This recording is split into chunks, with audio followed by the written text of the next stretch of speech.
Arab Saudi, MBS singkirkan Wahabi dan mendorong peradaban Arab. Tersebar di media, putra mahkota Kerajaan Arab Saudi, Pangeran Muhammad bin Salman atau MBS, yang secara tegas menyatakan bahwa ajaran Wahabi tidak perlu diikuti lagi. Dia menyatakan dalam sebuah acara wawancara televisi yang dipandu oleh Abdullah Al-Mudaifer yang menyentak Arab Saudi, sekaligus menyejukkan bagi warga Saudi yang menginginkan perubahan kehidupan sosial dan kenegaraan terkait dengan hak asasi manusia dan hak perempuan. Bin Salman memberikan jawaban jelas ketika ditanyakan tentang ajaran Wahabi. بأنه النفط سوف يتكفل بكل احتياجاتنا في المملكة العربية السعودية.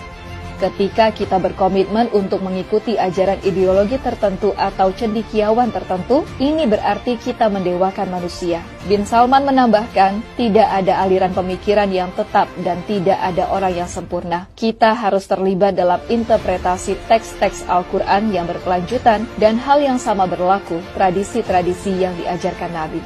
Lebih lanjut, MBS memberikan pencerahan yang sangat jelas tentang Al-Quran dan tradisi yang diajarkan Nabi sebagai pedoman yang mengedepankan kemanusiaan. MBS menyatakan bahwa dunia mengikuti hukum yang jelas yang mengatur kehidupan manusia.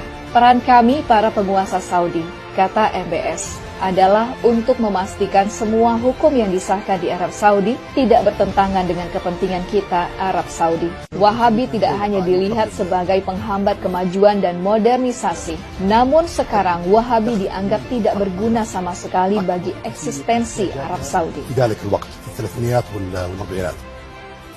Kegelisahan Arab Saudi terhadap Wahabi dipicu oleh 3 kegelisahan. Pertama, hilangnya peradaban asli Arabia dengan berbagai fatwa Wahabi yang bertentangan dengan kemanusiaan. Kedua, oleh geopolitik internasional yang tidak lagi membutuhkan Wahabi. Ketiga, modernisasi dan internet yang mengubah pandangan warga Saudi sebagai warga negara. Khalid Al-Dakhil, sejarawan dan intelektual Arab Saudi menyebut dengan jelas, Wahabi mengajarkan orang Saudi menjauhi sejarah negara yang jauh lebih besar dari sekedar Wahabi. Khalid Al-Dakhil dalam podcast bersama Abdur Rahman Abu Mali menyatakan, kita belum belajar sejarah negara kita Arab Saudi. Kita hanya diajarkan kata-kata penulis sejarah ajaran Wahabisme, Ibnu Ghanam dan Ibnu Bashar.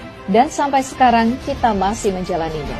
6 يناير أشبعوه الأمريكان كثير من الكلام، كلامهم صراحة ما قيل في الإعلام الأمريكي 6 يناير في الولايات المتحدة حصل. أنت تقصد Saudi Arabia didirikan berdasarkan aliansi untuk membangun kekuasaan antara Muhammad bin Saud dan Muhammad bin Abdul Wahab pada tahun 1744.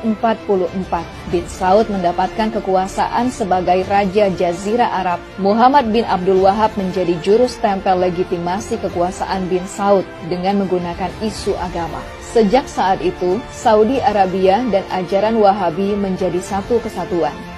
Kini, Wahabisme tidak lagi mendapat dukungan negara Saudi dan Wahabisme tidak lagi menjadi agenda Saudi di panggung internasional. Di dalam negeri Saudi, Wahabisme kehilangan seluruh kekuatan ideologi dan politiknya karena polisi syariah yang sangat menakutkan dan kejam telah dibubarkan.